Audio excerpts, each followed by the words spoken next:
Boa noite, pessoal. Sejam bem-vindos. Essa é a aula 8 de Fenômenos Mecânicos. Essa aula a gente está no ciclo 2 e é a última aula sobre força. Eu vou complementar, né, o que está faltando hoje de forças, e semana que vem a gente aborda um tema importantíssimo também, seria um coração de fenômenos mecânicos, que é energia. Mas, evidentemente, o conceito, o entendimento de forças é fundamental. Então, tudo que a gente vê em fenômenos mecânicos, na verdade, é fundamental para o andamento de vocês em outros cursos, né? Então, quando a gente fala assim, quando o aluno perguntou, por exemplo, né, assim, no ciclo 2 cai conteúdo do ciclo um. Claro, tem coisas específicas do ciclo um que não. Mas, por exemplo, algo que eu falei no ciclo um que vai cair no ciclo 2, o conhecimento que está lá que a gente vai trazer. Qual que é? Por exemplo, a aula do movimento circular uniforme, que foi a última aula, mas no contexto de forças, né? No contexto da dinâmica. E hoje também vai ser no contexto de movimento circular, só que não uniforme. Tá? Então, aquelas fórmulas que eu deduzi para aceleração, no caso geral de um movimento circular, eu vou resgatar, só que eu vou falar não da cinemática em si, né? Eu vou falar sobre a dinâmica, então eu vou falar sobre a força. Tá? Então, são dois temas hoje. Primeiro, movimento circular não uniforme significa que a velocidade angular varia com o tempo, tá? Mas é um movimento circular, então tem o quê? Aceleração centrípeta. Tá? Mas vai ter a aceleração também, que é a tangencial, que é o caso mais geral de movimento circular. E um outro tema, que eu acho que é o conteúdo em si, o desenvolvimento que eu vou fazer aqui, um deles pelo menos, a matemática é uma matemática mais rebuscada, mais puxada, que se usa o cálculo, e algo tipo de procedimento matemático que se vê também em outras disciplinas. Pelo menos a álgebra é muito parecido, que só muda um pouquinho é a física, mas a matemática em si é algo que, por exemplo, vocês podem ver lá em fenômenos, que eu me lembro agora, fenômenos eletromagnéticos. É uma situação em que esse tipo de cálculo, né, vai aparecer justamente para achar a velocidade em função do tempo. Eu estou falando aí em movimento, especificamente agora, né? Movimento que tem a resistência do ar e movimento que é realizado no meio viscoso, num fluido, por exemplo, num líquido, tá? Então, esses são os temas que eu vou abordar na aula de hoje. Então, vou começar com movimento circular, não uniforme.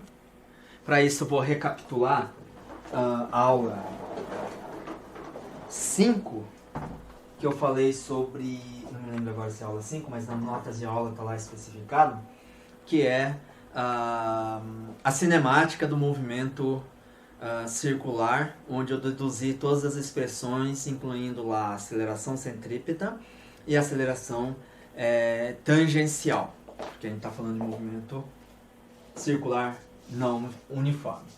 Então, o tema agora é o movimento circular não uniforme. Então, lembrando aqui do movimento, o que a gente tinha aqui? Esse é o círculo. Aí eu vou colocar o eixo Y e o eixo X. E vai ter um objeto aqui, um corpo, dado pelo vetor posição R, faz um ângulo θ, geralmente em relação ao eixo X, mas isso não é dogma, tá? Isso aí é de acordo com a conveniência do problema, eu defino onde que está a origem do θ igual a zero, tá? Inclusive eu vou resolver um problema que o θ igual a zero não está aqui no eixo do X, tudo bem? Bom, então, o que eu tive lá? Eu tive na aula que eu falei sobre aceleração, tá? Derivei uma vez o vetor posição R e obtive velocidade, derivei de novo, obtive a aceleração. Então, conforme visto, a aceleração tem uma componente tangencial, que eu chamo de θ, mais uma componente radial, que eu chamo de R, que é a situação geral. E esse cara aqui tangencial é alfa vezes R, que é o raio do círculo, na direção θ chapéu. E a parte centrípeta eu vou escrever menos ômega quadrado R na direção radial, que é a aceleração centrípeta. Lembrando aqui, né, que ômega, a velocidade angular, é dθ dt, que nesse caso aqui não necessariamente é constante, porque eu tenho alfa, que é a aceleração angular, que diz o quanto a velocidade angular muda com o tempo. Tá? Bom, então isso aqui é cinemática, isso é uma revisão. Bom, agora se eu tenho uma partícula de massa m, tá aqui, então, uma partícula, um corpo, né, que está realizando esse movimento circular, eu posso multiplicar por massa essa expressão aqui, tá? E aí o que eu vou ter é que o lado esquerdo, MA, é a força resultante. Então a força resultante é igual a força que é na direção θ, ou seja, é uma força tangencial, mais uma força que tem componente radial, que essa aqui é a força, aí eu chamo esse cara de força centrípeta, conforme a gente já tinha visto aqui na aula passada. Então essa aqui é a força centrípeta, e essa aqui é uma força tangencial. Se o movimento é circular, necessariamente tem que haver uma componente centrípeta para ser circular. Tá? Agora, se a velocidade angular ômega está mudando, ou seja, alfa é diferente de zero, é porque tem uma componente tangencial. Então, se eu coloco aqui na figura, o que eu vou ter aqui é que... bom, aqui pode variar o sentido, mas a direção é essa. Então, essa componente aqui é a força tangencial, direção θ, e a força radial, que é a força centrípeta, aponta para dentro. Então, essa aqui é a força radial. Tá? Então, é uma situação geral agora. Tá? Até então, na aula passada, quando achava a força resultante, porque o movimento era circular uniforme, essa força resultante só era a força centrípeta. Agora, não necessariamente. Tá? Eu posso ter uma componente que é a tangencial. Tá? Bom, para deixar isso aqui, né, um pouquinho mais claro, eu resolvi um exemplo, tá? Um exemplo relativamente simples, mas ilustra bem o que eu estou falando. Tá? Então, que é o exemplo 1, deixa eu apagar aqui.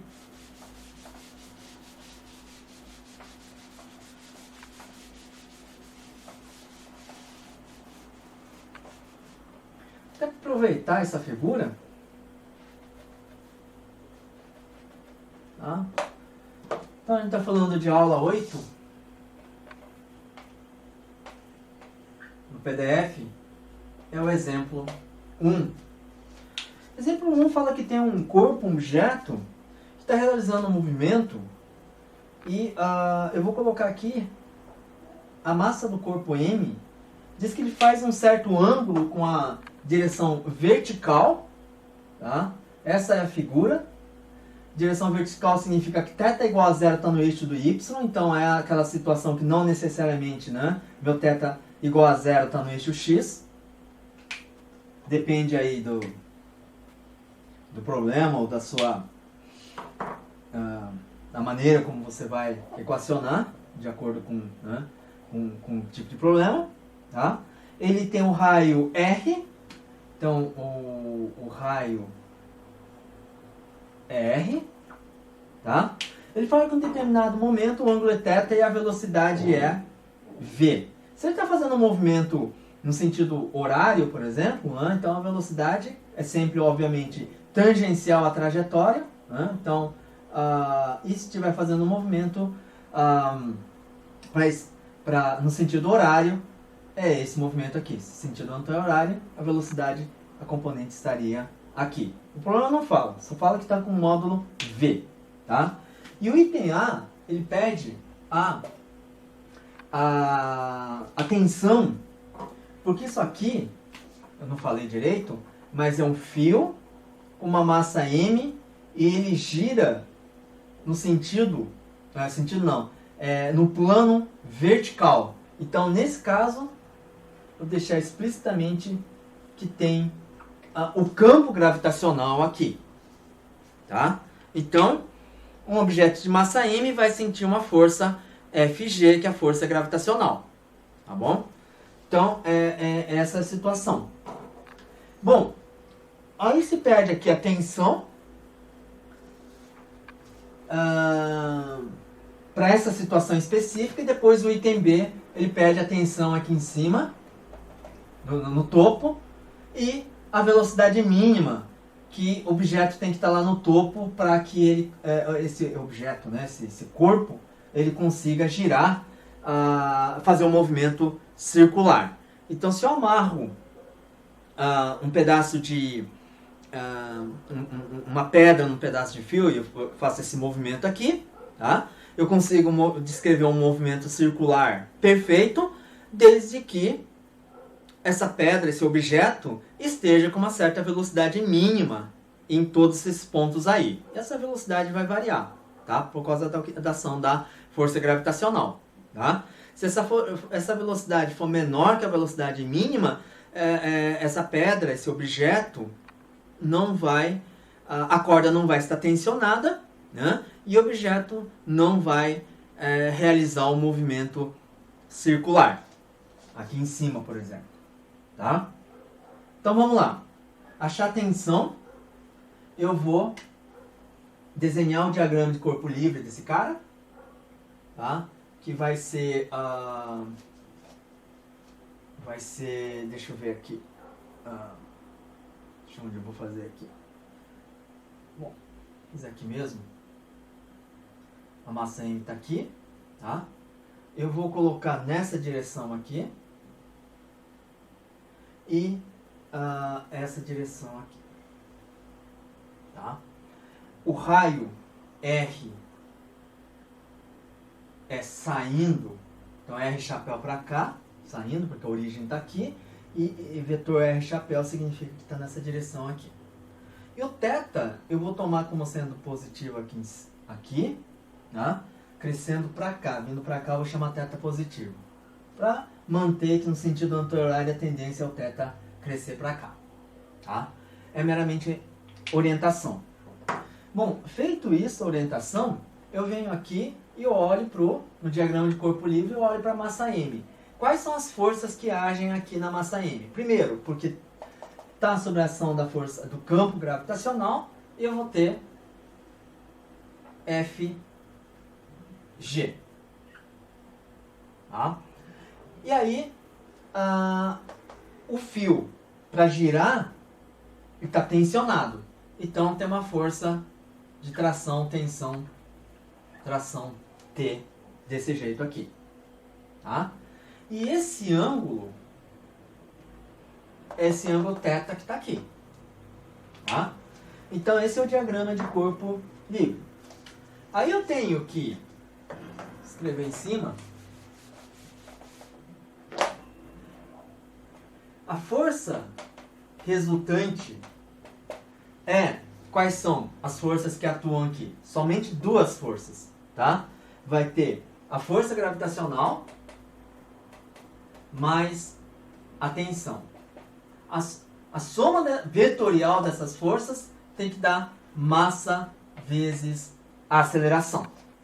Tá? Agora eu vou decompor essa força resultante nas direções relevantes aqui que eu quero. Quais são essas direções? Radial e na direção que é ortogonal à direção radial, ou seja, na direção θ chapéu. Tá? Então, eu tenho aqui... falta um pouco de espaço, mas paciência. Eu venho aqui... Deixa eu diminuir aqui a força gravitacional. Escrever um pouquinho acima, para ter espaço. Então vamos lá. Primeiro a direção radial. Eu tenho direção radial, vamos lá. FG radial. Então essa componente aqui, tá? A força gravitacional está aqui, ele faz um ângulo θ com a direção radial. Eu fecho esse ângulo, eu projeto na direção R, positivo. Então, é mg, que é a força gravitacional módulo, cosseno de θ. Tá? Menos, por quê? A tensão, ela está no sentido contrário de R chapéu, está apontando para o centro do círculo. Então, é menos R chapéu. Então, sinal negativo. Igual. Na direção radial, massa vezes aceleração, o objeto está com movimento circular. Então, na direção radial, tem que ter a velocidade... a aceleração centrípeta. Isso vezes a massa vai dar força centrípeta. Então, vai ser sinal negativo, porque aponta para o centro, menos m, vou escrever aqui v quadrado sobre r, porque velocidade é ômega r, né? Módulo da velocidade é ômega r, nesse caso aqui, né? E é mais apropriado porque o problema fala que a velocidade é v e o ângulo é θ. Então a velocidade v está dada aqui. Tá? E na direção tangencial, eu vou ter a projeção para cá é cosseno. Se eu abro o ângulo e projeto no θ chapéu, isso é mg seno de θ. É positivo porque eu tomei θ chapéu positivo para baixo. Tá? Essa é a componente da força gravitacional em direção θ. O T, a tração, ela é perpendicular ao θ, então não tem componente na direção θ. Então é zero. Mais zero. Isso é igual ao quê? Massa vezes a aceleração radial, que é a força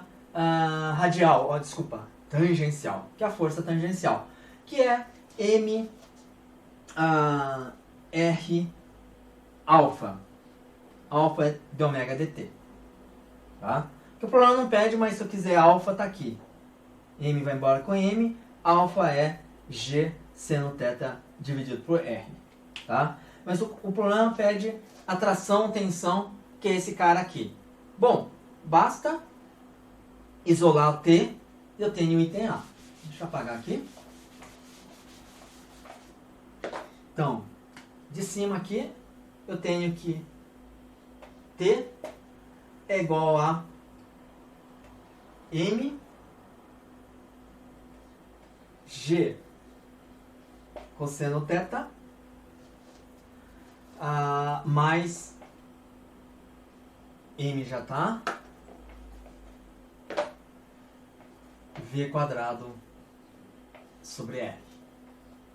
Então, essa seria a tração para qualquer valor de θ, tá? Dado um θ aí. Então, esse é o item A. Agora, só para completeza aqui, eu vou falar um pouquinho do alfa. Então, alfa, da segunda equação, alfa, M vai embora com M, né? É G seno θ sobre R, tá? Aí a gente vê que alfa não é constante, tá? Varia com θ. Como?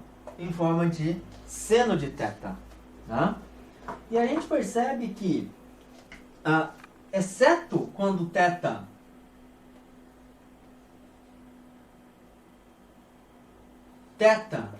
for nπ, n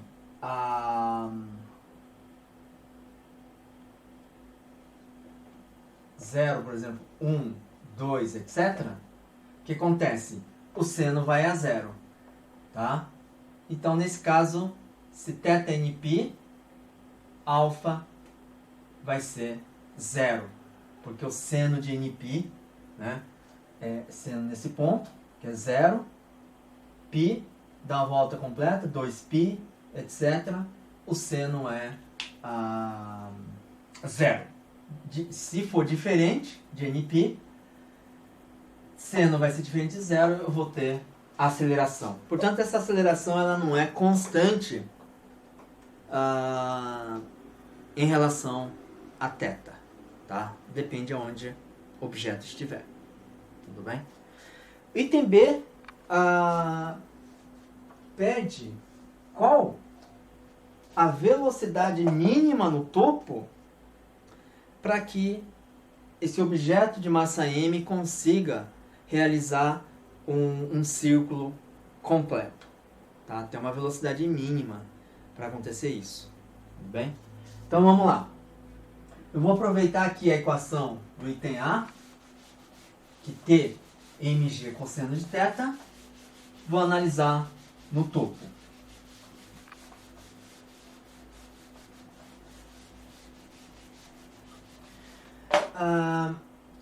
Desculpa, eu acho que tem que corrigir uma coisa, é o seguinte, como eu falei do θ, o θ eu estou pegando, eu acho que eu vou ter que, eu tenho que tomar cuidado com minhas notas de aula, que é o seguinte, nesse caso aqui da figura, deixa eu ver o que eu fiz, θ,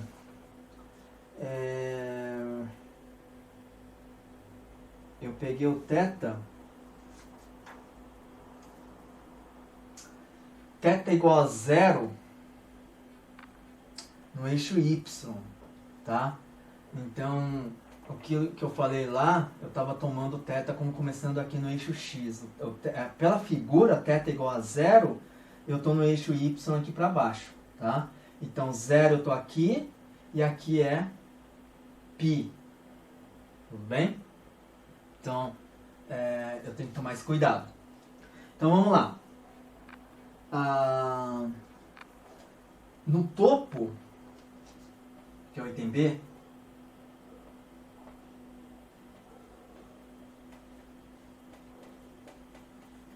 o que eu vou ter aqui? Cosseno, desculpa, o θ vai ser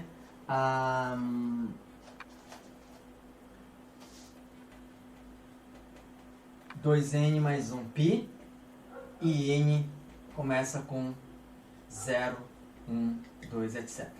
Tá? O que isso quer dizer? n igual a 0, θ igual a π. θ igual a 0 está aqui, θ igual a π está aqui. Aí ele vem aqui, θ igual a 2π.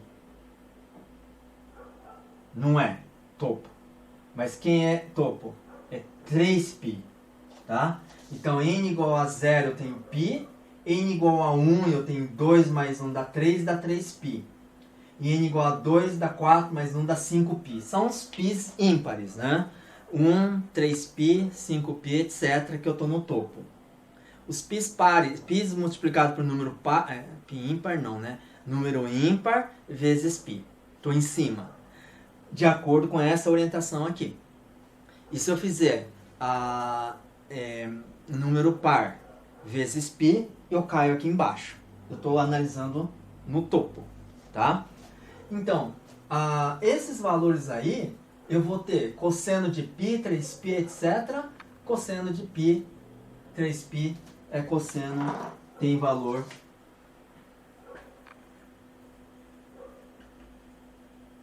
2n mais 1 vezes π, valor de n 0, 1, 2, 3. Isso aqui vai dar menos 1, tá? Então, T no topo vai ter cosseno menos 1. Então vai ficar menos G, deixa eu só escrever mais para cá. Então vai ficar menos G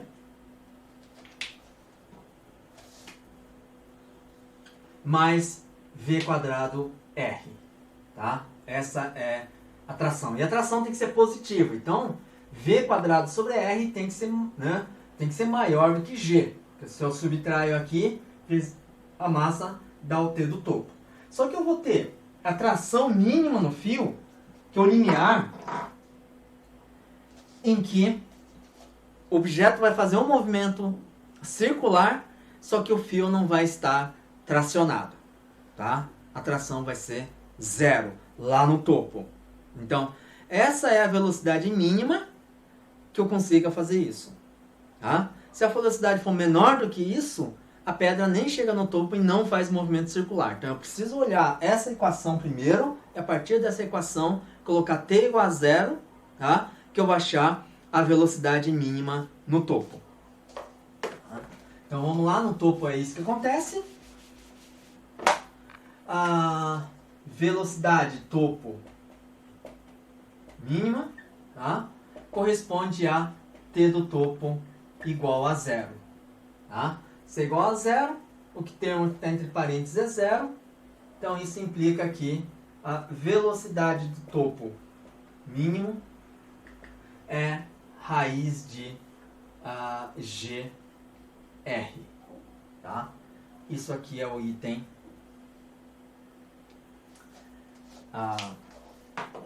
B. Tudo bem?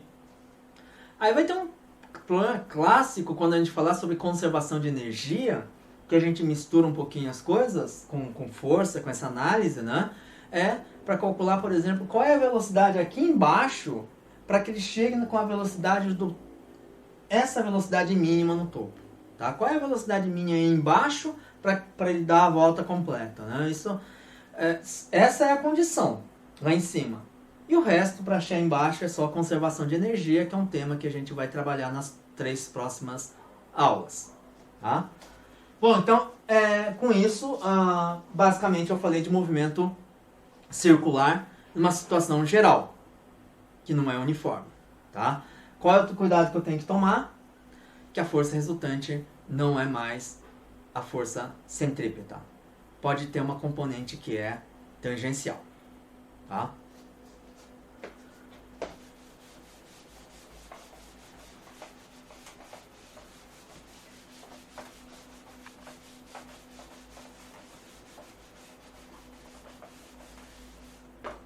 Bom, o próximo tema é sobre forças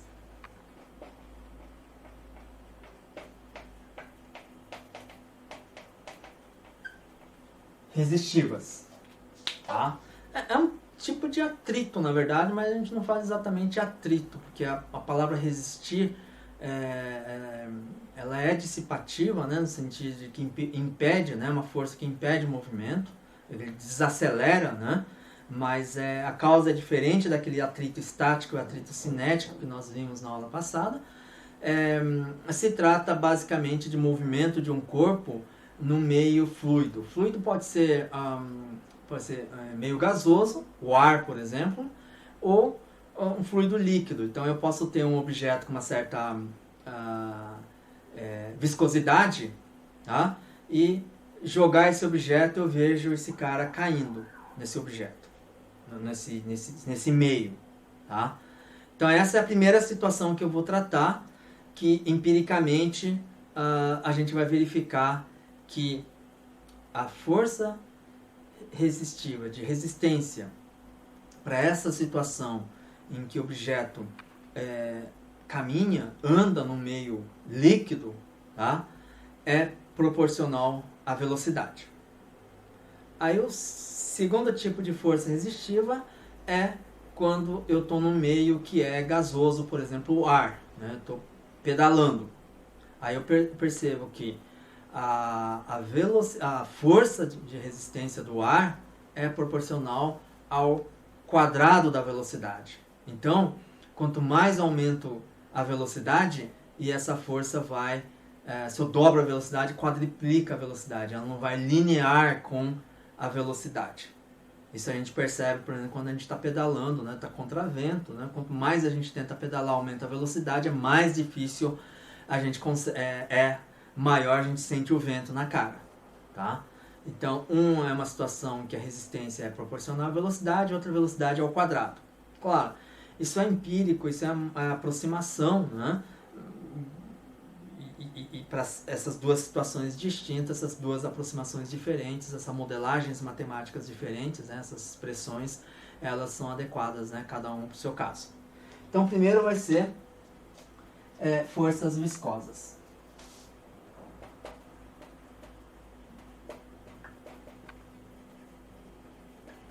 Vou colocar aqui um tanque, um recipiente, que eu coloco um fluido, o meu corpo está aqui, e vamos supor que esse meu corpo esteja descendo com velocidade v, tá? E, claro, eu estou aqui na superfície da Terra, então eu tenho o campo gravitacional G. O que acontece nesse caso? Eu vou ter a força gravitacional, porque esse cara tem uma massa m, né? Eu estou no campo gravitacional. E eu vou ter uma força viscosa que é sentido contrário da velocidade. Tá? Essa força eu vou colocar para cima, então eu chamo de essa força resistiva de R. Tá? E empiricamente, R ela pode ser modelada como sendo uma constante vezes velocidade v. Tá? Esse B é uma constante. E essa constante depende de vários fatores, por exemplo, depende do meio, né? Se eu estou aqui, se o meu fluido aqui é mel, se o meu fluido é um óleo, né? Se o meu fluido é água, o valor de B muda, tá? E é claro também que a experiência diz que a forma, o formato do objeto também é importante, né? Se eu tenho aqui uma esfera, né, com uma certa densidade, é uma coisa. Se eu tenho um outro objeto com outro formato, é outra coisa. Então, essa constante B, ela é constante para um determinado objeto, para um determinado fluido, tá?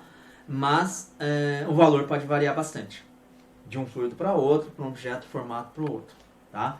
V é só a velocidade. Sinal negativo diz o quê? Se a velocidade está para baixo, a força resistiva está para cima, tá?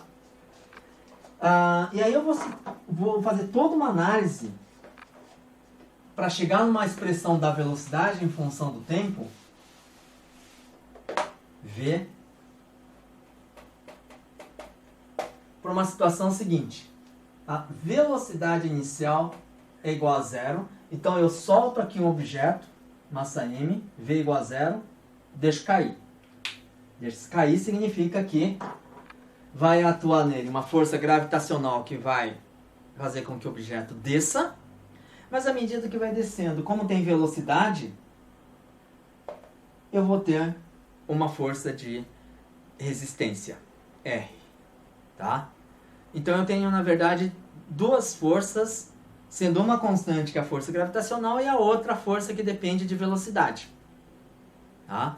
Mas isso vai dar, de acordo com a segunda lei de Newton, força resultante é massa vezes aceleração.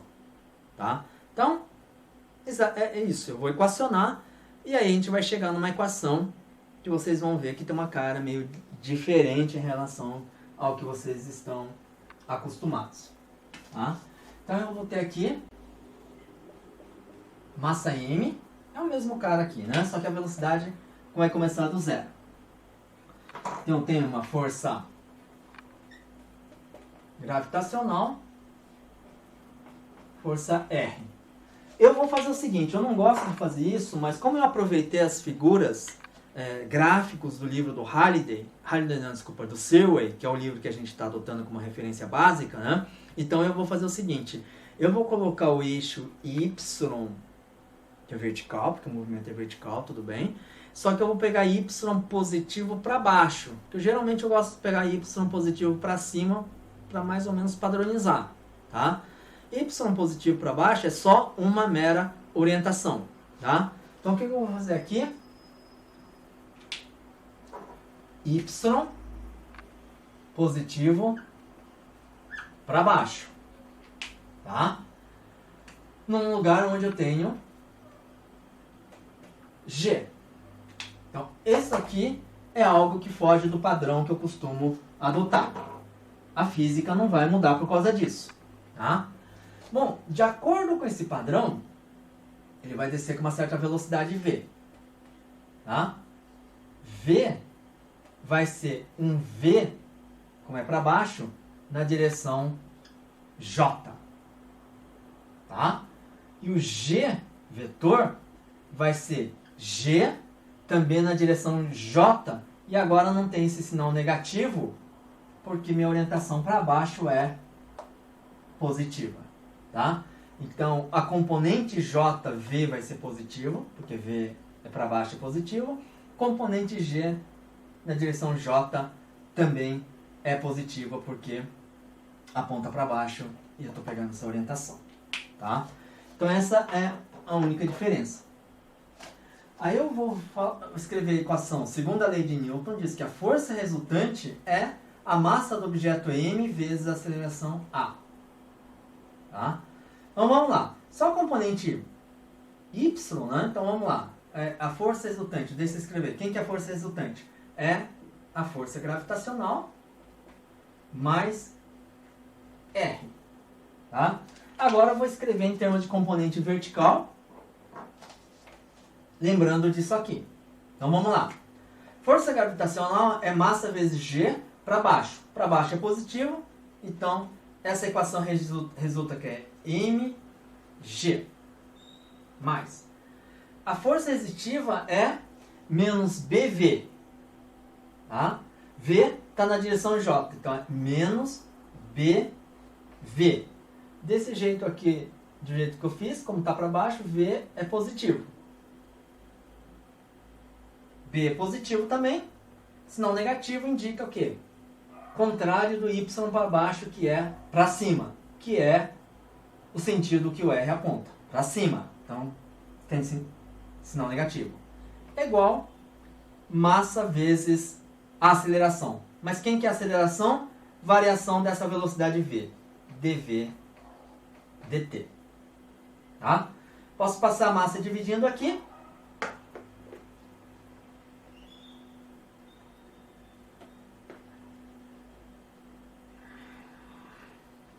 Vai explicar isso aqui. Ou eu posso deixar da seguinte forma. 1 sobre m, tá? Depois eu faço dv dt. Tudo bem?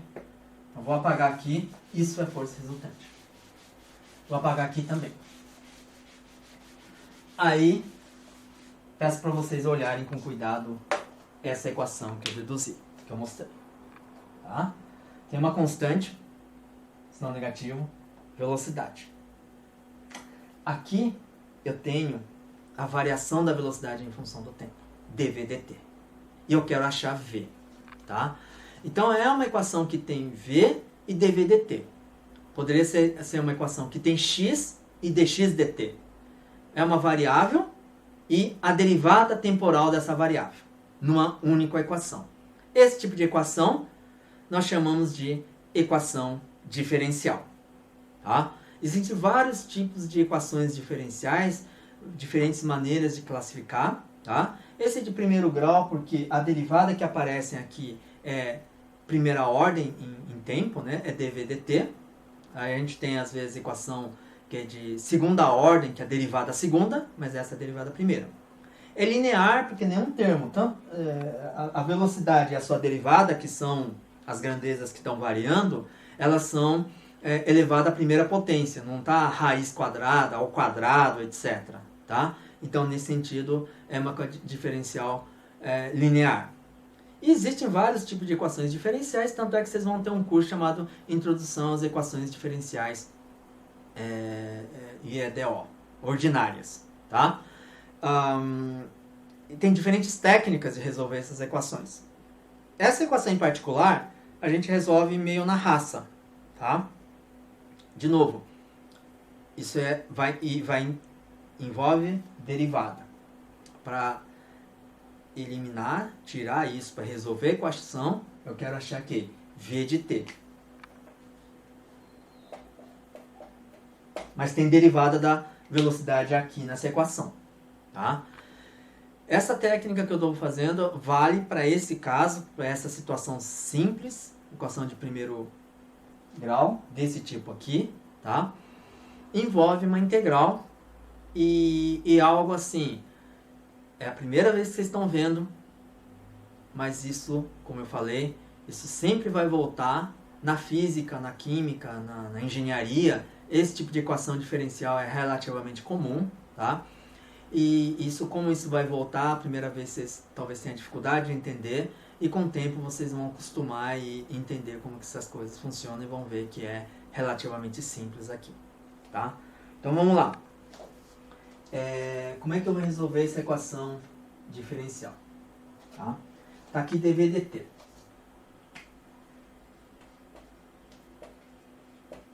Igual. Eu vou puxar esse sinal negativo com b para fora. O m já está aqui. Então esse aqui vai ser v. Tá? Agora, como eu tirei menos b, vai ficar G sobre B, e vou tirar M. O que é que eu fiz? Eu vou tirar M, vai ficar então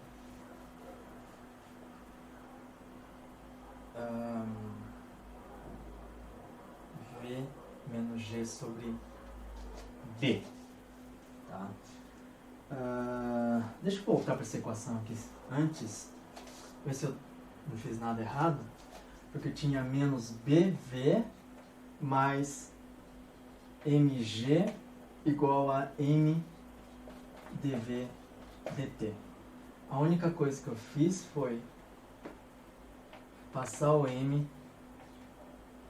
dividindo aqui, tá? Aí eu vou tirar o B, menos B. Eu vou tirar menos B, vai ficar M.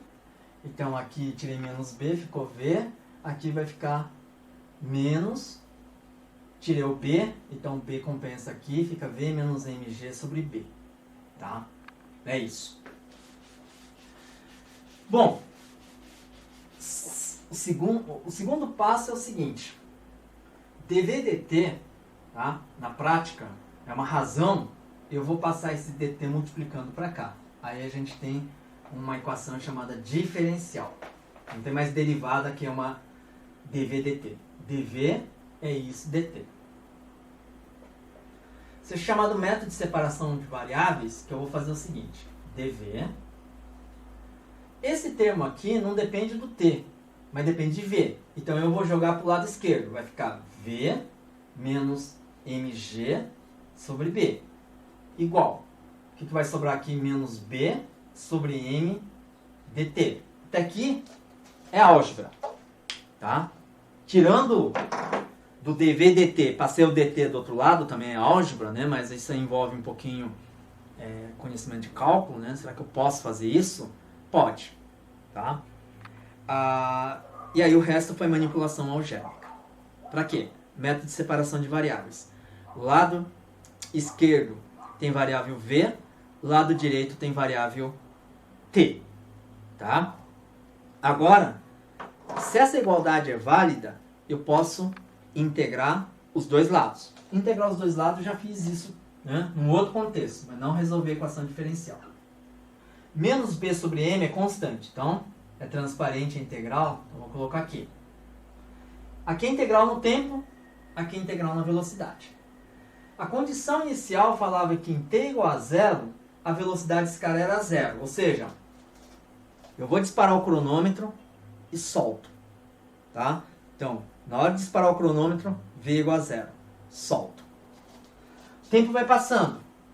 T. Qual é a velocidade? V de t que eu preciso achar. Tá? Integral de dt, quando não tem nada na frente, é 1. Tá? Qual é a função quando eu derivo dá 1?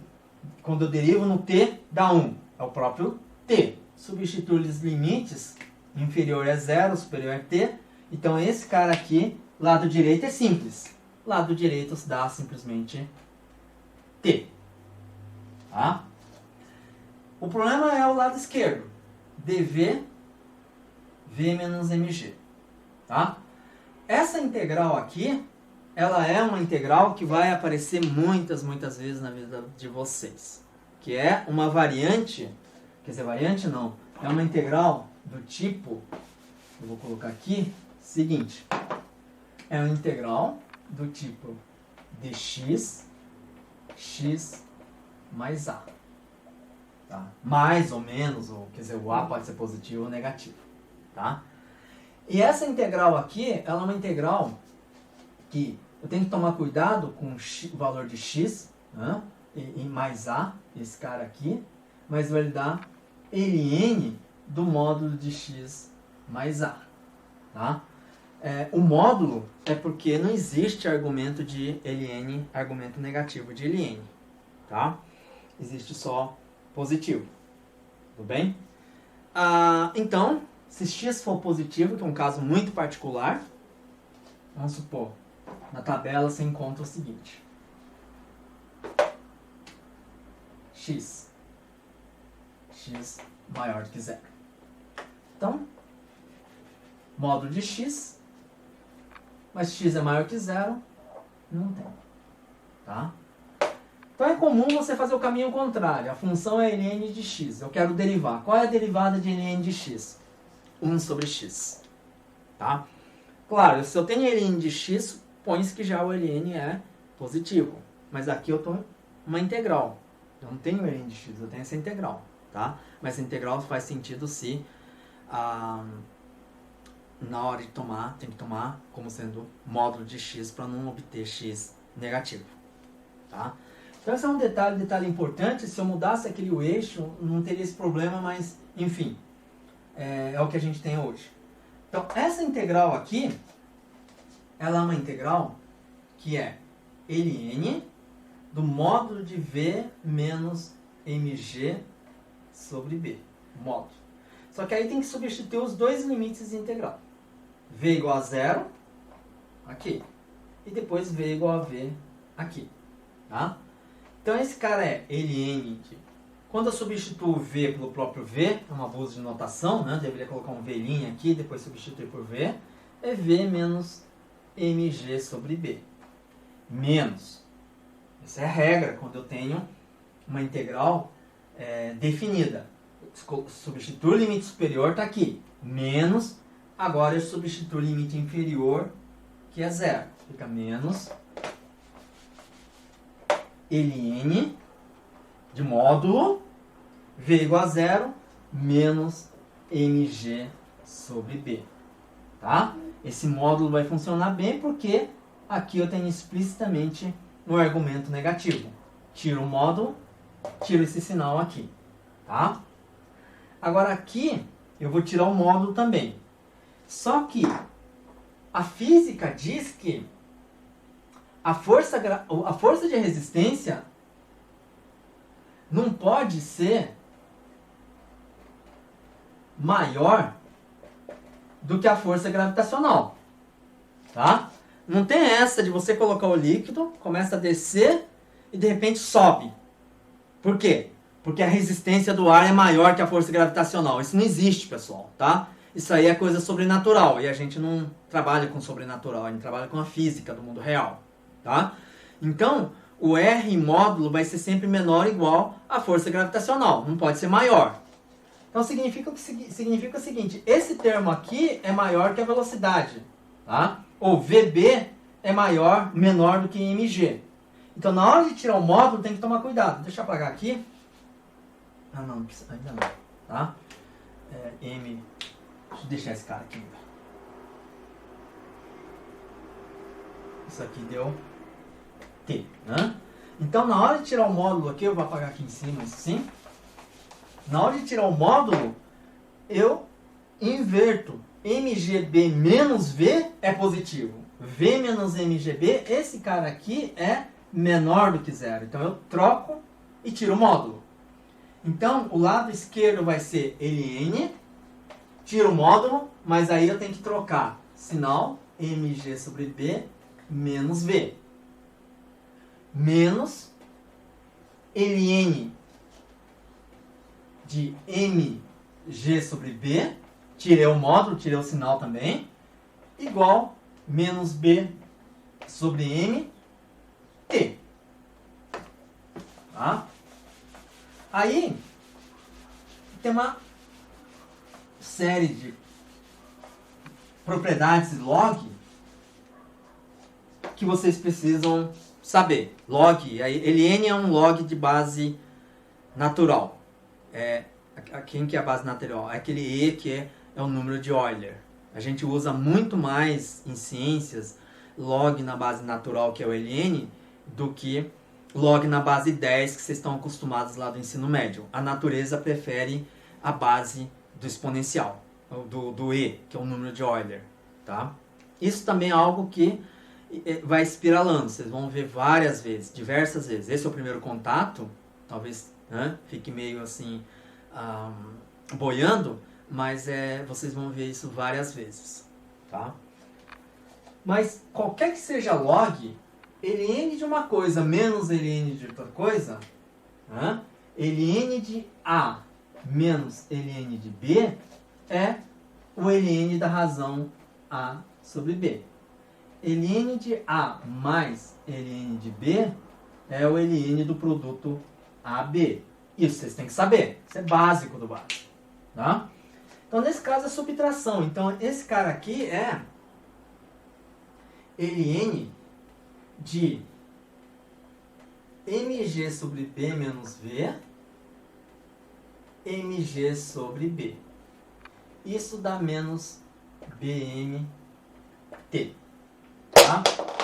E esse ln é o seguinte. Eu tenho aqui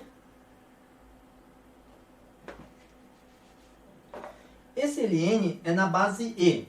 Então, se eu fizer e elevado a ln de um número a, porque a base desse ln é e, então esse número é a. Tá? Então, eu vou simplesmente pegar o e, que é o número de Euler, jogar dos dois lados. Ln é o próprio argumento. Então, isso aqui é mg sobre b menos v, mg b, igual exponencial de menos b t sobre m. Tá? Aí é só passar esse cara multiplicando, mgb multiplicando, fica mgb, isolar o v. Portanto,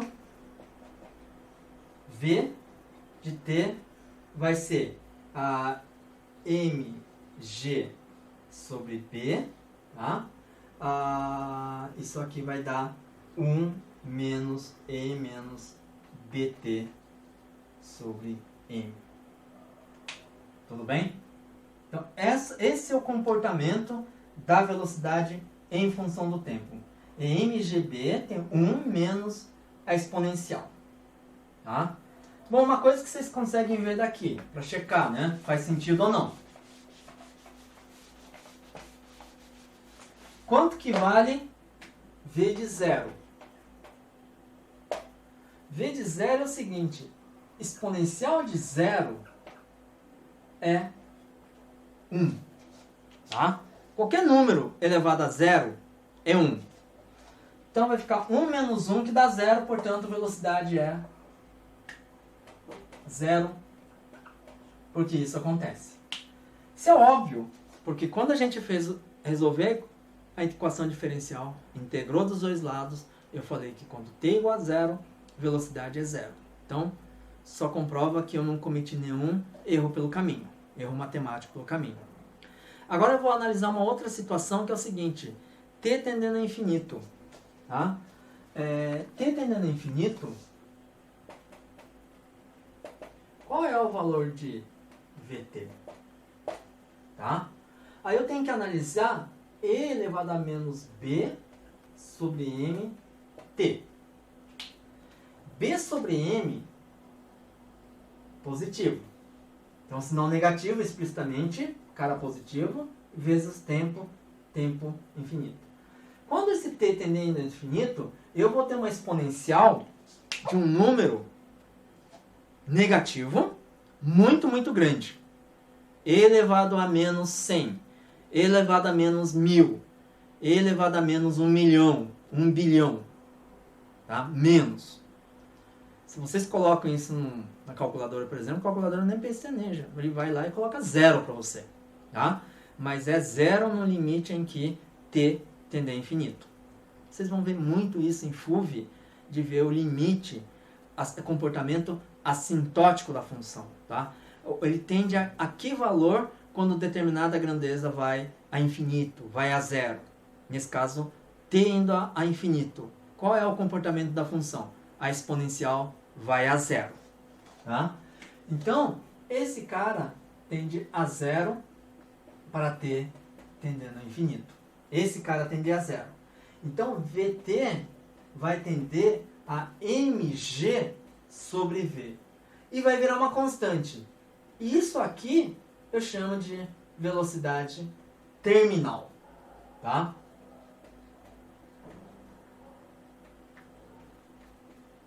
Ou seja, esse tipo de movimento, no fim, o que acontece?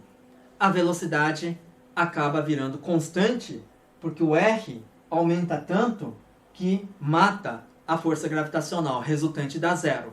Aí a aceleração vai a 0, portanto a velocidade constante. Qual é essa velocidade constante?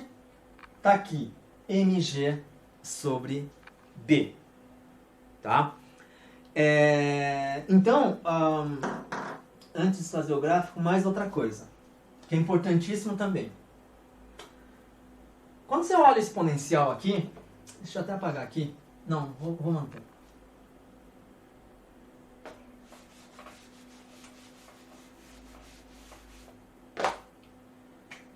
E elevado a menos b, mt. Tá? Aí, olhar esse termo aqui. Ele pode ser escrito da seguinte forma. E menos t, m, dividido por b. Passei o b como sendo o denominador do denominador. Tá? Isso é identidade. Agora, uma coisa importante é o seguinte. A exponencial, esse cara tem que ser adimensional. Provavelmente vocês deveriam ter visto isso de estrutura da matéria, por exemplo, que aparece esse termo, né? Muito provavelmente. Assim como quando eu escrevo um cosseno, esse cara tem que ser adimensional também. Tá? Ela não pode depender da dimensão. Então, para esse cara ser adimensional, m sobre b tem que ter dimensão de tempo. Tá? Eu vou chamar esse cara de tal, que é a constante, vou chamar de constante de tempo. Tá? Então, vou chamar de constante de tempo. Tá? Bom, então esse tipo de função se eu pedir um esboço de um gráfico, vai ser o seguinte.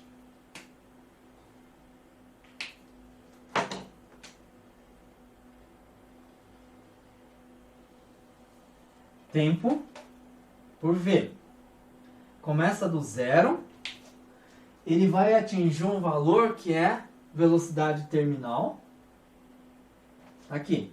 Então, a curva é esse comportamento aqui, que no t tendendo ao infinito, ele vai tender VT, tá? Só para saber o quão rápido esse cara vai, a velocidade vai tender à velocidade terminal, quem dita isso é m sobre b, tá? Então eu venho aqui, o que acontece quando t igual a tal? Quando ele é igual a tal, que é a constante de tempo, fica e elevado a menos 1, tá? Que é 1 sobre e. Isso vai dar 0,632. Então aqui é 0,632 VT quando o tempo é tal, tá? Isso aqui é elevado a menos 1, tá? Então, dependendo do valor de m sobre b, ele vai mais rapidamente a VT ou ele vai mais devagar para o valor terminal da velocidade terminal VT, tá? Esse tipo de comportamento vai aparecer de novo, eu falo, por exemplo, uma situação que não tem nada a ver com velocidade, lá em fenômenos eletromagnéticos. Você vai lá carregar um capacitor. Para quem fez curso técnico sabe o que é um capacitor, né? Então, é o comportamento de carga e descarga de capacitor. Tem esse tipo de comportamento aqui em relação ao tempo, tá? Então, esse tipo de variação temporal de uma variável, né, com esse tipo de cara, aqui é uma velocidade, mas aparece com bastante frequência em ciências, não somente velocidade. Ou seja, a matemática, nesse caso, vai ser igual, tá? Só que muda o significado, o conceito, o fenômeno. Tudo bem?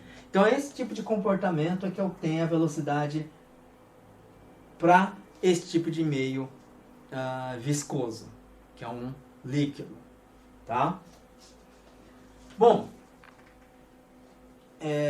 continuando ainda com meio, com fluido, com velocidade com força de resistência, agora eu vou mudar para um fluido que é um gás, um meio gasoso, por exemplo, o ar, tá? Então, nesse caso, empiricamente, quando a gente vai no laboratório, a gente verifica que o comportamento da resistência do ar ao movimento não é mais proporcional à velocidade como acontece aqui, tá? Então, as coisas, o movimento muda.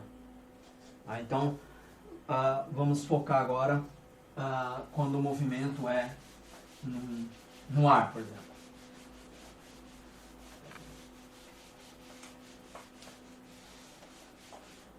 Isso aqui que eu falei, na verdade, vocês não têm que decorar a expressão final.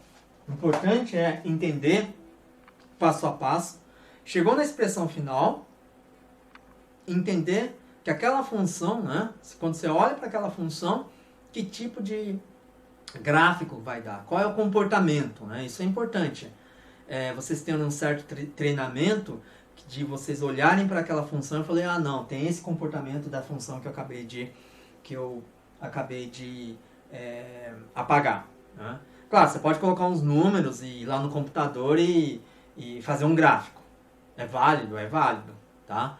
Mas às vezes você consegue, com um pouquinho de conhecimento de funções, de comportamento assintótico de determinadas funções, de vocês conseguirem fazer o esboço do gráfico, né? O esboço não é aquele gráfico que você tem ponto a ponto, né?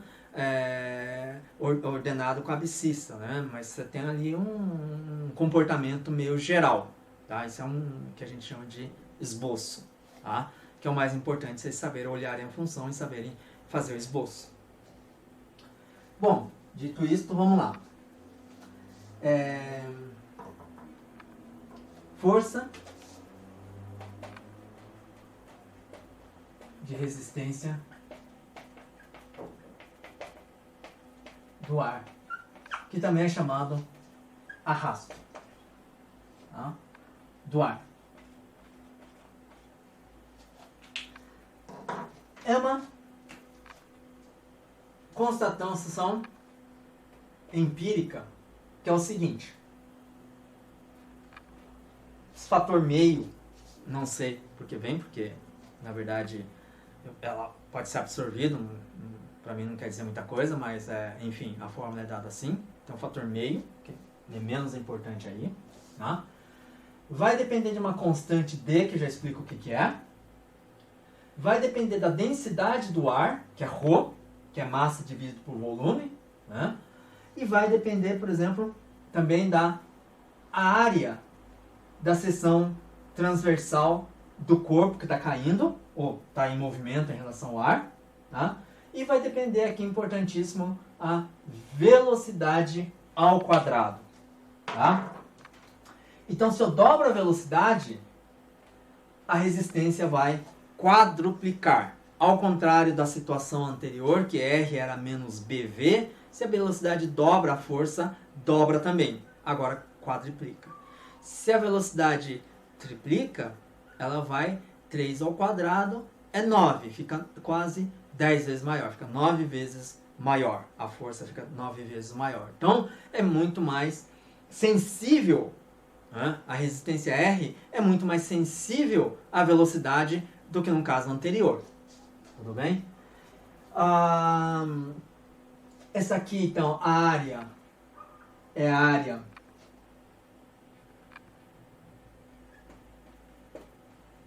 da seção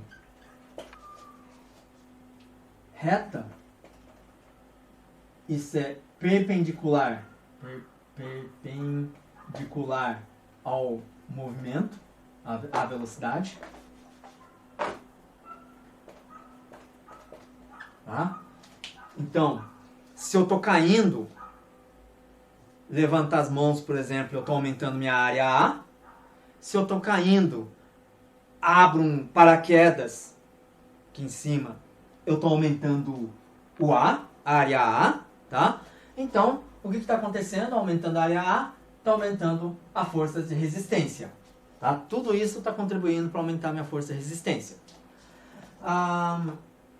Rho, então, é densidade do ar. E D, esse é um parâmetro que é chamado de coeficiente de arrasto. Tipicamente, vai de 0 a 5 a 2. Tá? Tipicamente. O que é esse coeficiente de arrasto? Ele depende de quê? Bom, essa fórmula só vale para o ar. Então, vai depender da natureza do objeto, da densidade do objeto também, provavelmente, formato do objeto, tá? Então, basicamente, depende da geometria do objeto, tá? Se eu tenho uma esfera, o D vai ter um valor, tá? Se eu tiver um papel amassado, o D vai ter outro valor, tanto é que quando eu coloco os dois para caírem, uma vai ter velocidade maior do que a outra, então vai estar tudo no D. Estou supondo aqui que a área, vamos supor que a área seja igual, né? Então, suponho que eu amasse o papel, deixa uma esfera, né? Bom, eu posso fazer uma esfera de isopor que o raio é bem definido. Tem uma esfera de aço que o raio é bem definido. Solta os dois, tá? A velocidade, quando a gente analisar, né, a queda, a gente vai perceber que um cai mais rapidamente do que o outro, tá? Então, nesse caso, o que eu tenho? Eu tenho Ds diferentes, tá? O resto pode ser tudo igual. A área pode ser igual, porque pode ser a esfera de meio raio, mesmo raio, e eles estão no ar, porque a densidade do ar é igual, tá? E claro, vai depender aqui da velocidade, mas enfim, vai depender da massa também, tá? Tem esse fator também.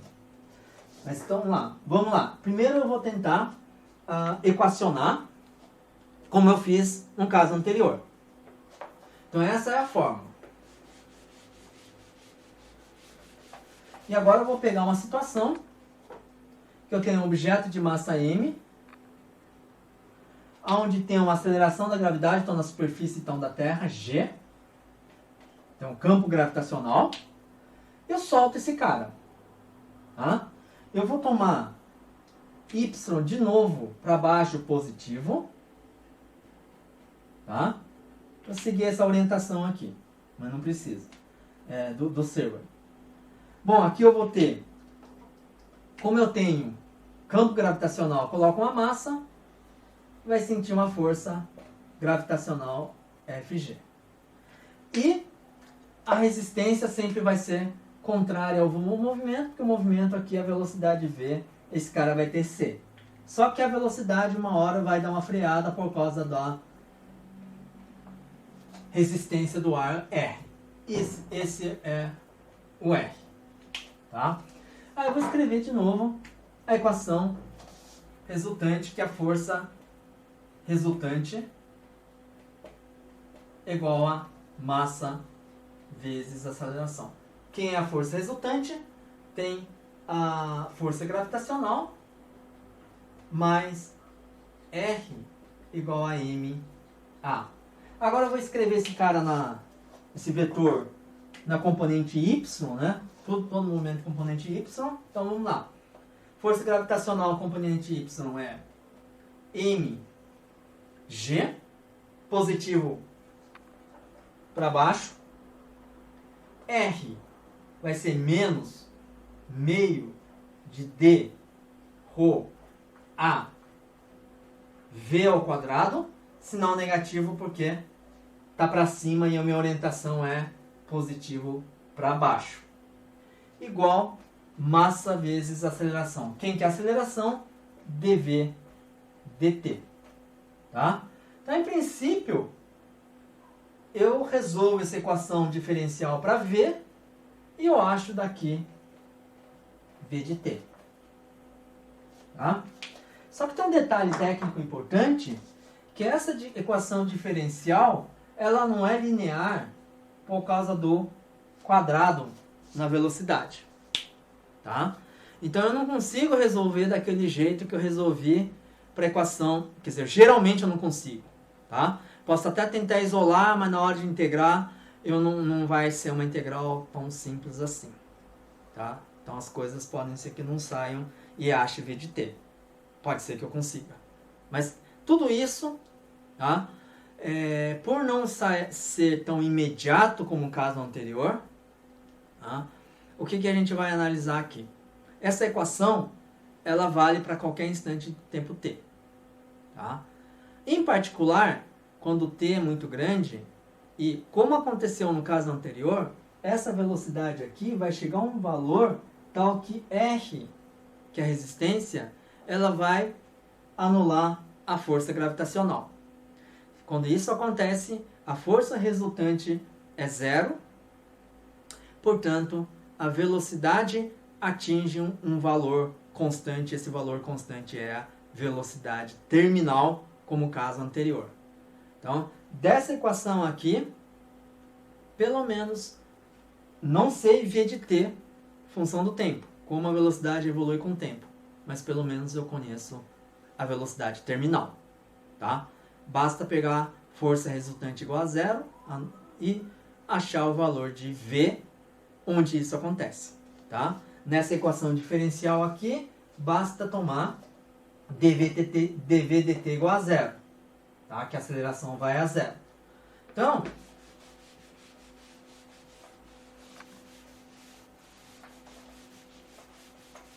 eu vou trabalhar com velocidade terminal.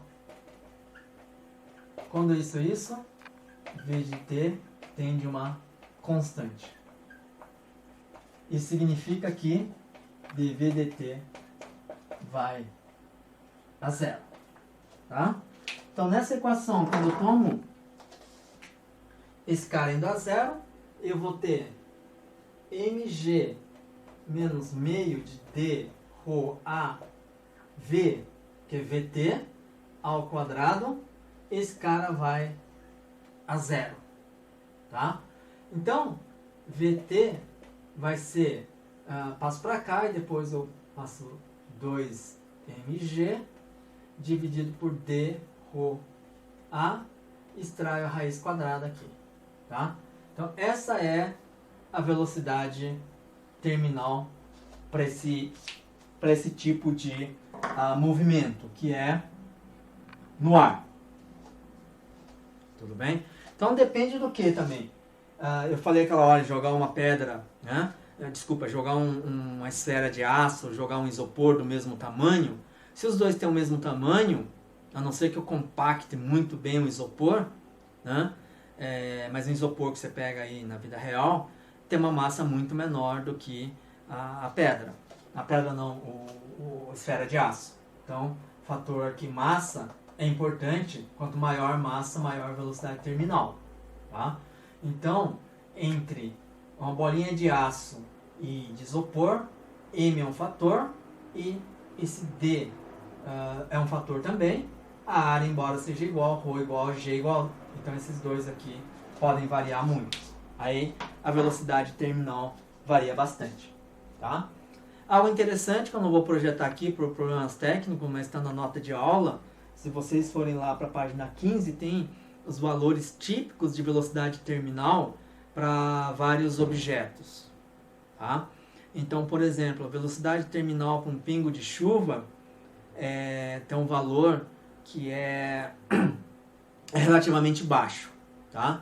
Se não me engano, eu fiz uma conta rápida aqui, equivale a uma queda livre de uns 5 metros de altura. Né? Imagina um objeto com queda livre de 5 metros. Pá. Aí chega aquela velocidade. Qual é a velocidade? A velocidade do pingo da água, por exemplo, da chuva, tá? Que é relativamente baixa. Né? Se você pega, por exemplo, uma bola de golfe, já uma velocidade, acho que era umas 3 vezes maior, mais ou menos coisa assim. Tá? Mas enfim, então essa velocidade terminal depende de vários fatores. Né? E isso é a vida real. Tá? O que vocês veem, né, em fenômenos mecânicos da vida real se aproxima mais a isso do que a situação idealizada, porque enquanto em fenômenos eletromagnéticos eu consiga reduzir dissipações, etc., em fenômenos mecânicos, né, é muito difícil a gente tirar a resistência do ar, né, a gente tirar atrito. Então, claro, no laboratório, né, vocês têm aquele trilho de ar, que tem uma técnica de, né, tem uns furinhos com ar, de tal maneira que o carrinho deslize, mas mesmo assim você tem uma certa perda, né? Então você não vai ter, pode ser até perceptível, tá? Se você colocar lá um trilho de 10 metros, por exemplo, e dar um peteleco, talvez nem chegue lá na outra extremidade por causa da resistência dissipações, tá? E mesmo que você tenha aquele colchão de ar, vai ter o quê? Vai ter isso aqui, tá? Então, eu teria que fazer um experimento no vácuo. Tá? Aí sim, o vácuo, o ρ igual a 0 no vácuo, então não vou ter essa resistência. Mas na vida real é difícil, né? Ter que fazer um experimento no vácuo. É uma das condições para trabalhar numa situação ideal. Tá? Caso contrário, a gente vai ter esse tipo de fenômeno acontecendo, que é a força de resistência. Tá? Bom, para terminar esse tópico, terminar a aula de hoje, eu vou resolver um problema que vai envolver duas forças resistivas, né? Duas forças que se opõem ao movimento. O que eu acabei de falar aqui, da resistência do ar, e um atrito cinético, tá? Que é o problema 2, é uma pessoa descendo uma ladeira de esqui, tá? Tem uma força de atrito, cinético porque ele está em movimento, e ao mesmo tempo também ele vai ter essa velocidade reduzida, digamos assim, né, que se opõe ao aumento da velocidade, que é essa velocidade terminal, né, a força de resistência do ar. Tá? Então é um problema que tem essas duas forças envolvidas e, evidentemente, além disso, a força gravitacional, e está descendo um plano inclinado, também vai ter uma força força normal atuando na pessoa que está descendo de esqui. Bom, apaguei aqui, velocidade terminal, vou usar essa expressão.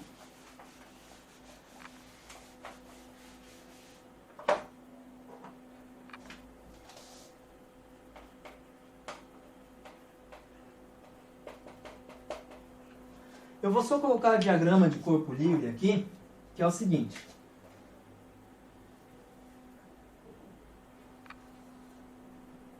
Direção θ.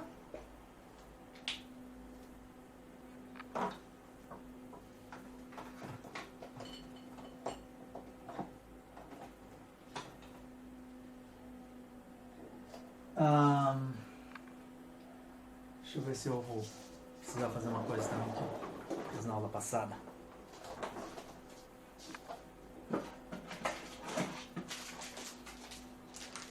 Enquanto isso eu vou conversando com vocês, que é direção θ. E aí eu vou colocar diagrama de corpo livre, né? A pessoa que está aqui. E as forças. Como está na superfície da Terra, tem G. Então vai ter a força gravitacional. Ele pisa no chão, né? Na rampa. E a rampa vai responder com uma força normal. E além disso, vai ter uma força. Como ele está descendo, a velocidade vem para cá. Ele vai ter o quê? Duas forças que vai se opor à aceleração devido à força gravitacional. Que vai ser o R e F cinético, que é a força de atrito. Tá? E aqui.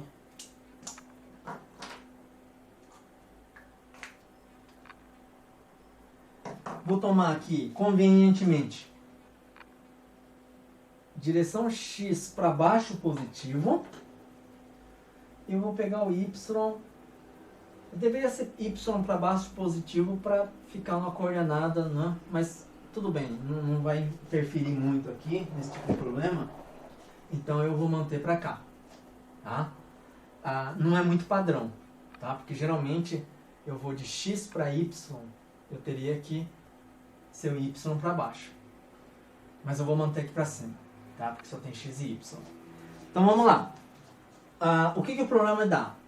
Eu não vou colocar os valores, vocês têm. Ele dá o coeficiente de atrito cinético, que vai causar essa força de atrito cinético. A massa do objeto da pessoa é conhecida. Ele vai dar a área da pessoa, essa área que é transversal ao movimento. Né? Então, se o movimento eu estou indo para frente, abro o braço, por exemplo, eu aumento minha área. Agora, se eu faço isso aqui, essa área não muda, porque não interfere em nada. Né? Se eu faço isso ou isso. Agora, se eu faço isso, né, a área aumenta, se eu estou indo para frente, por exemplo. Tá? Então, a área é dado D, é dado Rho, que é a densidade. Deixa eu colocar mM, A, D, Rho. Tá? Tudo isso é dado, θ é dado também. E aí, primeiro item A é achar velocidade terminal. Qual é a velocidade terminal desse cara aí? Tá? Então vamos lá. Tudo começa com segunda lei de Newton. Força resultante é massa vezes aceleração. E agora, quem que é a força resultante? Só olhar o diagrama de corpo livre. E eu vou ter que é R mais a força de atrito cinético mais a força gravitacional mais a força normal, tudo vetor, evidentemente, igual a massa vezes a aceleração. Tá? Aí, como de costume, eu vou decompor essa força, essa equação, na direção x e na direção y. Tá? Deixa eu colocar, embora seja diferente, deixa eu colocar y para baixo.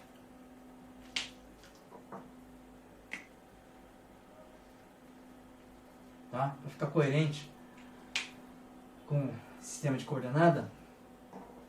Então vamos lá.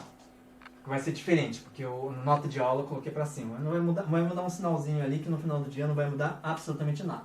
Direção X, vamos lá. R. R está na direção X, só que para cima e X positivo é para baixo. Então vai ser menos meio de D, Rho, A, V ao quadrado. Atrito cinético também está para cima. Menos Mi cinético, força normal. Mais a força gravitacional, componente X. Então vamos lá. Esse tipo de figura a gente já tinha visto, o normal está aqui. Chega à conclusão que esse é ângulo θ. Se eu pego o cosseno de θ, eu vou para a direção Y. Se eu pego o seno de θ, eu abro θ, eu vou para a direção X. Eu abro, seno de θ, ele aponta para baixo e agora para baixo é positivo. Então fica mg seno θ. E a força normal não tem nenhuma componente x, porque é normal a direção x. Isso vai dar massa vezes a aceleração na direção x. Tá? Que é esse movimento na direção x. Na direção y, eu tenho a força normal. Deixa eu começar olhando aqui. R não tem, porque está toda na direção x. Mesma coisa a força de atrito. Força gravitacional. Projeto para cá, estou fechando o ângulo θ. Em mg cosseno de θ. Tá? Para baixo meu y é positivo, então está quietinho aqui. Mais a força normal está inteiramente nessa direção y, só que para cima. Eu estou orientando para baixo, então vai ficar menos força normal. Não importa a orientação que eu tomei, a força normal vai ser mg cosseno de θ. Tá? Bom, agora eu vou olhar para essa equação na direção x, que eu não vou conseguir saber resolver essa equação, né? Que até piorou, porque agora além de ter esse termo aqui da força gravitacional, tem essa força de atrito, né? Então, é uma equação que eu não sei resolver. Mas eu sei resolver para velocidade terminal quando a aceleração vai a zero, tá? Então eu vou achar a velocidade terminal. Deixa eu apagar aqui. A velocidade terminal.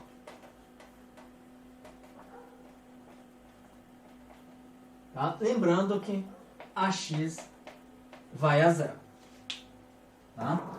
Então venho aqui, eu tenho menos meio de D Rho A V ao quadrado, menos Mi cinético, força normal é mg cosseno de θ, mais mg seno de θ é igual, quando a velocidade é vt, isso aqui é igual a zero. Tá? Então, meio de d rho a vt ao quadrado, vou passar esse cara para lá, né? Vai ficar mg menos mc cosseno de θ, mais seno de θ. Tá? Não vou precisar mais desse cara.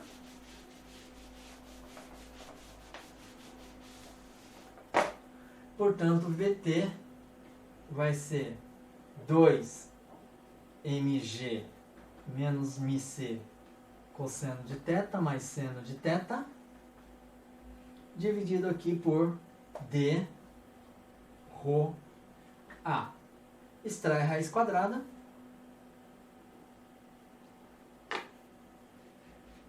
Vou escrever desse jeito aqui. Meio. Tá? Então essa é a velocidade terminal. Nesse caso aqui. Não é igual a velocidade terminal quando eu fiz uma explicação aqui sobre a resistência do ar, porque agora tenho a força de atrito também e eu estou descendo uma rampa com uma inclinação θ. tá? Então é um outro problema. Então a velocidade terminal, nesse caso, fica aqui. É claro, eu posso eliminar o atrito, μc igual a zero, eu posso colocar θ 90 graus, tá? Então μc igual a zero vem aqui, fica zero esse termo, seno de θ fica 1, e aí eu tenho VT 2mg d ρA, que é aquela situação anterior que eu tenho a queda vertical, tá? Com resistência do ar, que aí vira o caso particular desse aqui, tá bom? Esse tem mais variáveis envolvidas, tudo bem? Bom, dentro agora, eu vou fazer um pouquinho de conta, ter cálculo, tá? Talvez essa primeira olhar de vocês falam, não estou entendendo nada do que ele está fazendo, tá? Basicamente, eu vou trabalhar com cálculo diferencial. Mas fisicamente, o que eu quero fazer é o seguinte. É algo que, de certa maneira, você questiona no laboratório, e no laboratório ele vai com a propagação de erro, a incerteza. Tá? Aqui, no caso, não vai ser. Vai ser o seguinte. Eu tenho essa expressão aqui. VT. Tá? Aí eu vou olhar e fazer o seguinte. Esse parâmetro D... Não, desculpa. Esse parâmetro D, ele depende do formato do corpo, tá? Então vamos supor que eu mantenha a área constante, mas eu mude o formato do corpo, se for uma pessoa, né? Então, e pode fazer diferença. Então, em vez da minha mão estar aberta para cá, vamos supor que vem para cá. É uma possibilidade. Ao invés de, por exemplo, eu estar com o rosto, eu uso uma máscara, eu uso um capacete. Vai mudar quem? D. Vai mudar a área? Muito pouco, porque vamos supor que a capacete seja justo, tá? Então, se eu mudo um pouquinho D, um pouquinho, que a gente chama matematicamente de infinitesimal. Se eu mudo um pouquinho D, quanto VT vai mudar? Tá? Então essa é a pergunta que eu consigo responder tirando uma expressão a partir daqui. Tá? Se eu tivesse todos os valores, claro, eu poderia substituir, né? Ele mudou de tanto, 1%. Então, quanto mudou o VT? Eu calculo o VT antigo ou o VT novo. Aí eu vejo quanto mudou. Posso fazer isso? Posso. Mas eu também posso escrever, desenvolver uma expressão analítica, né? E olhar a expressão analítica, que é o que eu vou fazer. Mas já que eu falei de expressão, é o seguinte, algo que ficou faltando é esse valor de VT aqui. Se eu substituir os dados do problema, tá? Ele vai dar VT de 66 metros por segundo. Ficou faltando. Só substituir, tá? Vou ter que pegar uma calculadora, porque tem senos e cossenos aqui. Vai ter que extrair raiz quadrada, então tem um pouquinho de conta para fazer. Tá? Então, 66 metros por segundo. Agora, vamos supor que eu varie um pouquinho só esse cara. Tá? Então, aviso que vai ter um pouquinho de cálculo. Essa expressão aqui.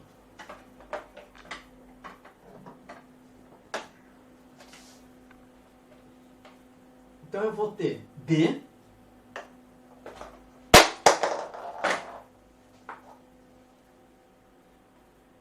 vai passar para D mais um D. Um diferencial de D. Desse cara aqui que é físico, esse parâmetro. Tá? VT vai para VT mais um DVT.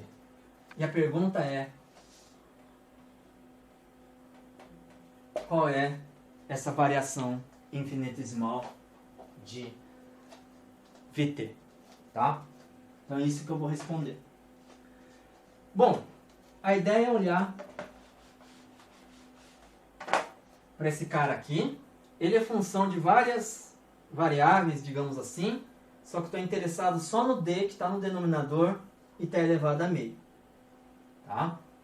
Então, o DVT eu consigo escrever como sendo derivada do VT em relação a D multiplicado por DD. Isso é a regra da cadeia, né? Que a gente tinha visto. O que é a regra da cadeia? Bom, a regra da cadeia é quando eu tivesse aqui um dx, vamos supor, né? Mas a ideia é igual. Para diferenciar, que a gente chama isso que a gente diferencia. Tá? Se a gente cancela aqui, fica dvt igual a dvt. Tudo bem? Mas eu vou olhar aqui. Isso é derivado do vt em relação a d. Vt está aqui, d está aqui. A expressão é grande. Tudo é constante, exceto d. Derivo e multiplico por esse dd. Tá?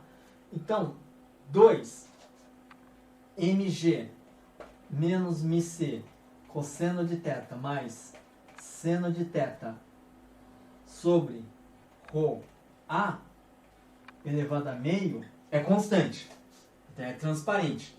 Então a derivada é ddd de quem? 1 elevado a d a meio. Isso multiplicado por dd, que está aqui. Tá?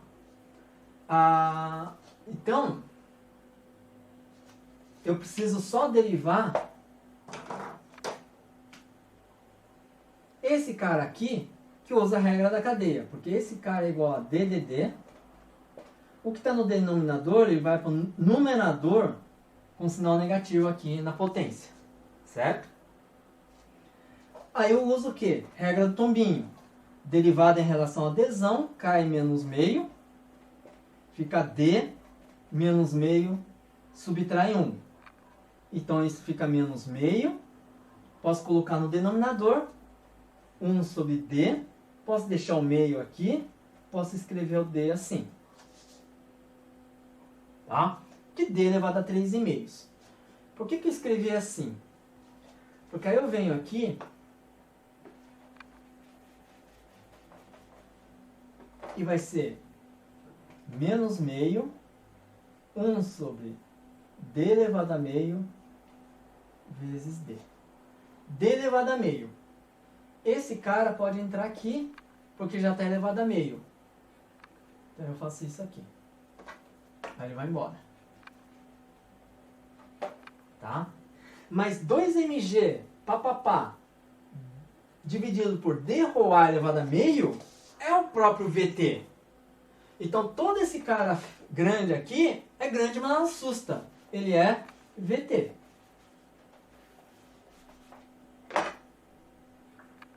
É simplesmente VT.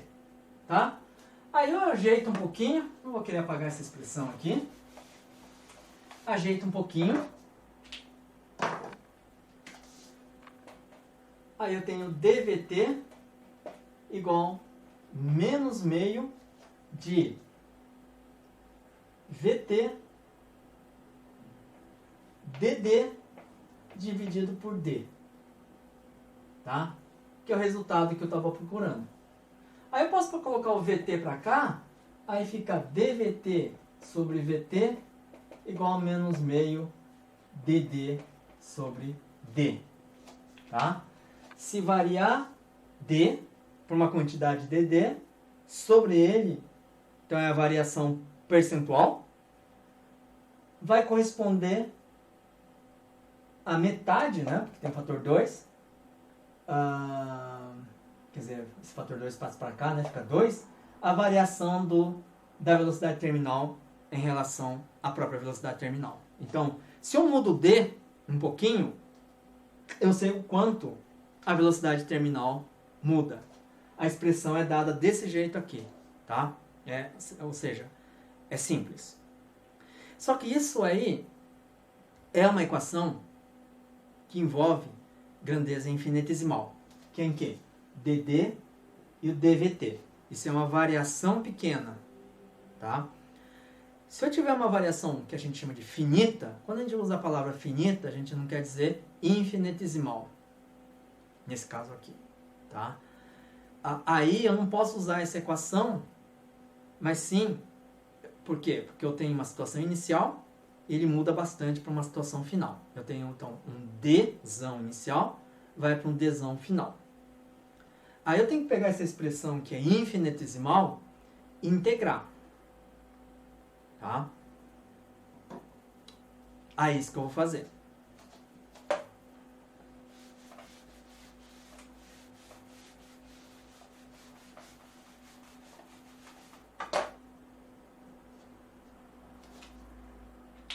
pegar essa expressão aqui, fazer simplesmente o seguinte. Pegar essa expressão aqui. Ela é válida qualquer variação infinitesimal. Eu vou integrar. Quando D é D inicial, ou uma situação inicial, a velocidade terminal é VTI. Se o D muda, vai ter um D final, a velocidade terminal vai ter um VTF, que é diferente. Tá? Então, o limite inferior, quando a variável de integração aqui é Dzão, aqui é VT. Limite inferior DI corresponde a VTI. Quando é DF, corresponde a VTF. Essa integral aqui, essa altura do campeonato, é aquela integral que eu fiz para a resistência de um fluido de viscosidade. Tá? Que é mais simples até. Integral de dx sobre x, integral de dvt sobre vt é ln de vt. É algo que vocês vão ver com bastante frequência, de novo, falo, enfatizo, em diversas áreas, diversas disciplinas, né? Diversas áreas da ciência. Tá? Essa integral, essa altura do campeonato, é simples, vai ficar ln de vt. Não vou colocar um módulo, porque vt é positivo. De um lado, substituo os limites de integração, menos meio, ln de d, substituo os limites de integração. Tá? Então, isso aqui vai ficar o quê? ln de VTF menos ln de VTI igual a menos meio de ln de DF menos ln de DI. Tá? Que eu não vou precisar mais.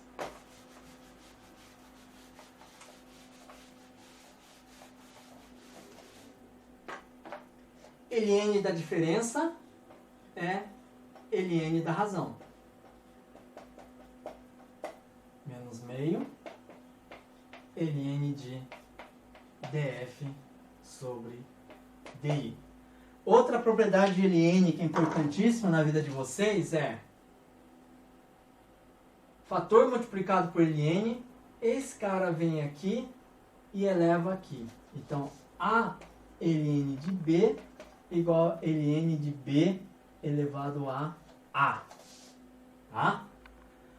Então, se fizer isso, o argumento de ln são iguais, VTF sobre VTI é igual DF dividido por DI elevado a menos meio. Tá? E essa expressão que eu tirei diz que se eu tenho um DI, eu vou ter um VTI. Se eu tenho um DF, vou ter VTF. Tá? Se eu sei qual foi a variação percentual aqui, eu sei qual foi a variação percentual aqui.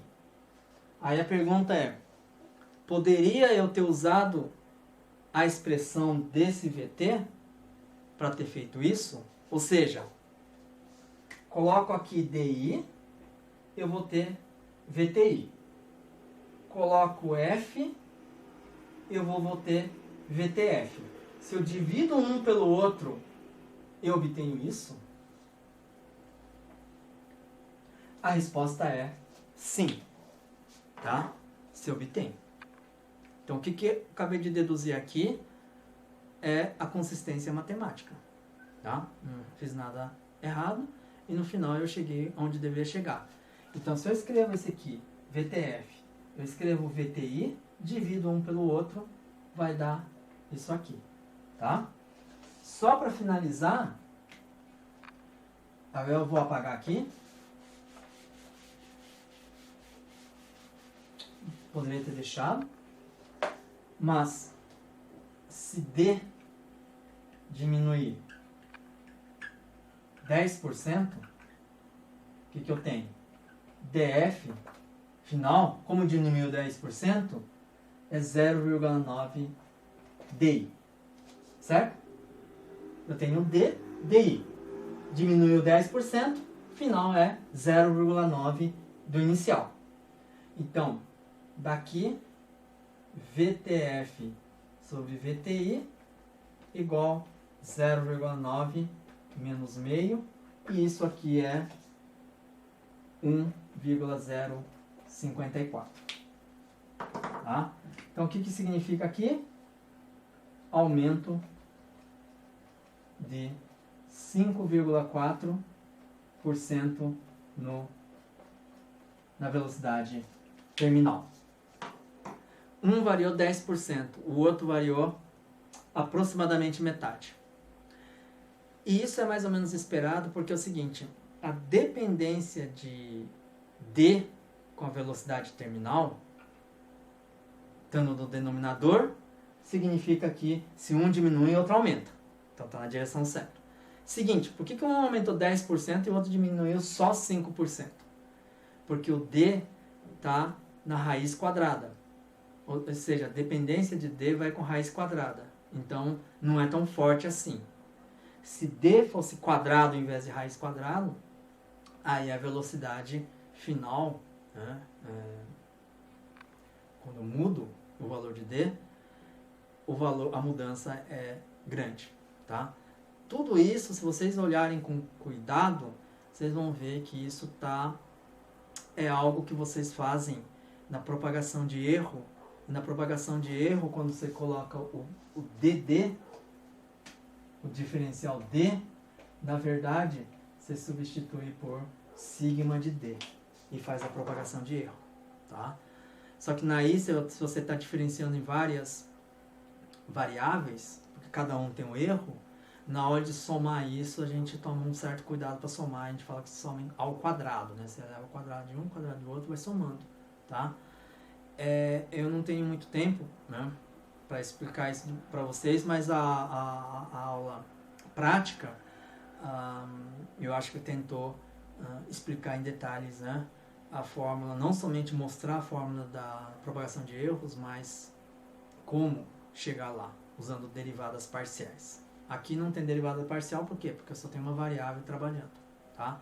E aqui não tem certeza. Eu estou falando em uma variação se ocorrer, tá? Mas esses temas, né, essas coisas estão relacionadas, tá?